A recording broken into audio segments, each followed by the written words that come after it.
Euripides was a tragedian of classical Athens. He is one of the few whose plays have survived, with the others being Aeschylus, Sophocles, and potentially Euphoron. Some ancient scholars attributed 95 plays to him, but according to the Suda it was 92 at most. Of these, 18 or 19 have survived more or less complete, and there are also fragments, some substantial, of most of the other plays. More of his plays have survived intact than those of Aeschylus and Sophocles together, partly due to mere chance and partly because his popularity grew as theirs declined. He became, in the Hellenistic age, a cornerstone of ancient literary education, along with Homer, Demosthenes and Menander. Euripides is identified with theatrical innovations that have profoundly influenced drama down to modern times, especially in the representation of traditional, mythical heroes as ordinary people in extraordinary circumstances.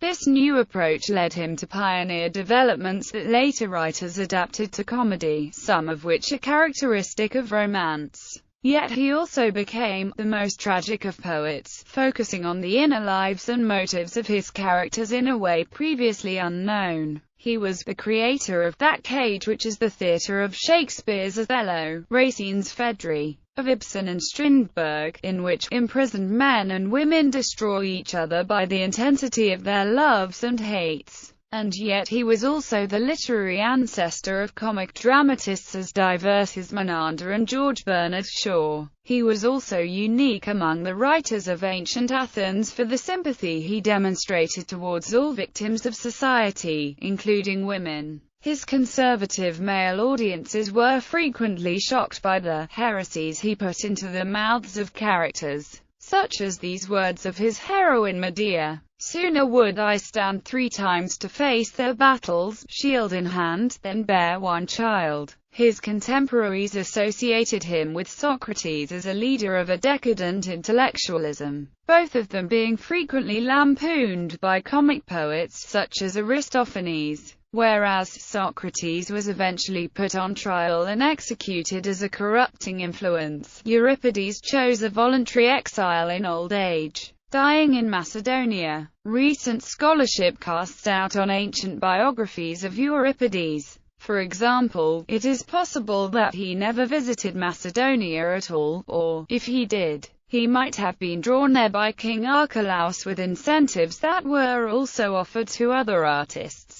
Life. Traditional accounts of the author's life are found in many commentaries and include details such as these. He was born on Salamis Island around 480 BC, with parents Cleito and Nausarchus, a retailer who lived in a village near Athens. Upon the receipt of an oracle saying that his son was fated to win crowns of victory, Nausarchus insisted that the boy should train for a career in athletics. In fact, the boy was destined for a career on the stage, where however he was to win only 5 victories, one of which was after his death. He served for a short time as both dancer and torchbearer at the rites of Apollos Osterius. His education was not confined to athletics. He also studied painting and philosophy under the masters Prodicus and Anaxagoras. He had 2 disastrous marriages, and both his wives, Melite and Choerine, were unfaithful. He became a recluse, making a home for himself in a cave on Salamis. There he built an impressive library and pursued daily communion with the sea and sky. Eventually he retired to the rustic court of King Archelaus in Macedonia, where he died in 406 BC. However, as mentioned in the introduction, biographical details such as these should be regarded with skepticism. They are derived almost entirely from 3 unreliable sources: folklore, employed by the ancients to lend color to the lives of celebrated authors; parody, employed by contemporary comic poets to ridicule tragic poets; autobiographical, clues gleaned from his extant plays. This biography is divided into 3 sections corresponding to the 3 kinds of sources. A fabled as life. Euripides was the youngest in a set of 3 great tragedians who were almost contemporaries. His first play was staged 13 years after Sophocles' debut and only 3 years after Aeschylus's masterpiece, the Oresteia. The identity of the threesome is neatly underscored by a patriotic account of their roles during Greece's great victory over Persia at the Battle of Salamis. Aeschylus fought there. Sophocles was just old enough to celebrate the victory in a boys' chorus, and Euripides was born on the very day of the battle. The apocryphal account that he composed his works in a cave on Salamis Island was a late tradition, and it probably symbolizes the isolation of an intellectual who was rather ahead of his time. Much of his life and his whole career coincided with the struggle between Athens and Sparta for hegemony in Greece, but he didn't live to see the final defeat of his city. It is said that he died in Macedonia after being attacked by the Molossian hounds of King Archelaus, and that his cenotaph near Piraeus was struck by lightning, signs of his unique powers, whether for good or ill. In an account by Plutarch, the catastrophic failure of the Sicilian expedition led Athenians to trade renditions of Euripides' lyrics to their enemies in return for food and drink. Plutarch is the source also for the story that the victorious Spartan generals, having planned the demolition of Athens and the enslavement of its people, grew merciful after being entertained at a banquet by lyrics from Euripides' play Electra. They felt that it would be a barbarous act to annihilate a city which produced such men. A comic life tragic poets were often mocked by comic poets during the dramatic festivals Dionysia and Lennia, and Euripides was travestied more than most. Aristophanes scripted him as a character in at least 3 plays: the Acharnians, Thesmophoria, Zeusa, and the Frogs. Yet Aristophanes borrowed rather than just satirized some of the tragedian's methods. He was once ridiculed by a colleague, Cratinus, as a hair-splitting master of niceties, a Euripidristophanist. According to another comic poet, Teleclides, the plays of Euripides were co-authored by the philosopher Socrates. According to Aristophanes, the alleged co-author was a celebrated actor, Sophisophon, who also shared the tragedian's house and his wife. While Socrates taught an entire school of quibblers like Euripides, they sit at the feet of Socrates till they can't distinguish the wood from the trees. And tragedy goes to pot. They don't care whether their plays are art, but only whether the words are smart. They waste our time with quibbles and quarrels, destroying our patience as well as our morals, and making us all talk rot.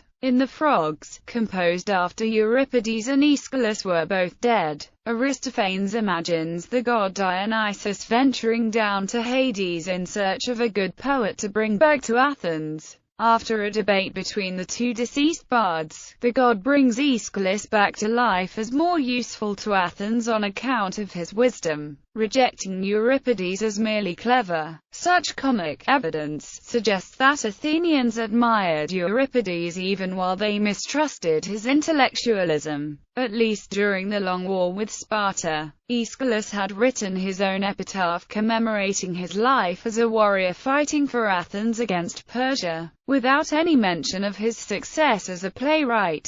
And Sophocles was celebrated by his contemporaries for his social gifts and contributions to public life as a state official. But there are no records of Euripides' public life except as a dramatist. He could well have been a brooding and bookish recluse. He is presented as such in the Acharnians, where Aristophanes shows him to be living morosely in a precarious house, surrounded by the tattered costumes of his disreputable characters. Euripides' mother was a humble vendor of vegetables, according to the comic tradition. Yet his plays indicate that he had a liberal education and hence a privileged background. A tragedian's life. Euripides first competed in the city Dionysia, the famous Athenian dramatic festival, in 455 BC, 1 year after the death of Aeschylus, and it was not until 441 BC that he won a first prize. His final competition in Athens was in 408 BC. The Baccha and Iphigenia in Aulis were performed after his death in 405 BC, and first prize was awarded posthumously. Altogether his plays won first prize only 5 times.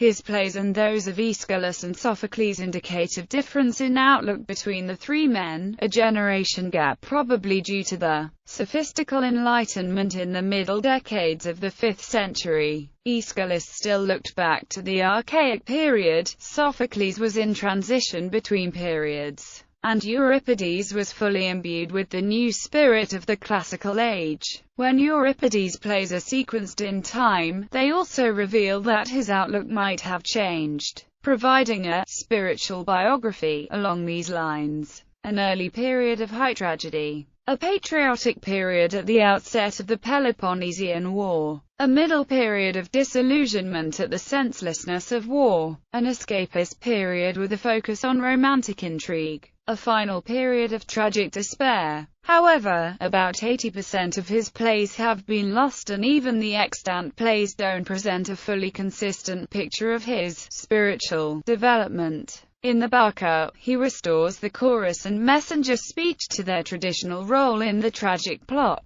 and the play appears to be the culmination of a regressive or archaizing tendency in his later works, believed to have been composed in the wilds of Macedonia. Baccha also happens to dramatize a primitive side to Greek religion, and some modern scholars have therefore interpreted this particular play, biographically, as a kind of deathbed conversion or renunciation of atheism. The poet's attempt to ward off the charge of impiety that was later to overtake his friend Socrates. Evidence of a new belief that religion cannot be analyzed rationally. One of his earliest extant plays, Medea, includes a speech that he seems to have written in defense of himself as an intellectual ahead of his time, though he has put it in the mouth of the play's heroine. If you introduce new, intelligent ideas to fools, you will be thought frivolous, not intelligent. On the other hand, if you do get a reputation for surpassing those who are supposed to be intellectually sophisticated,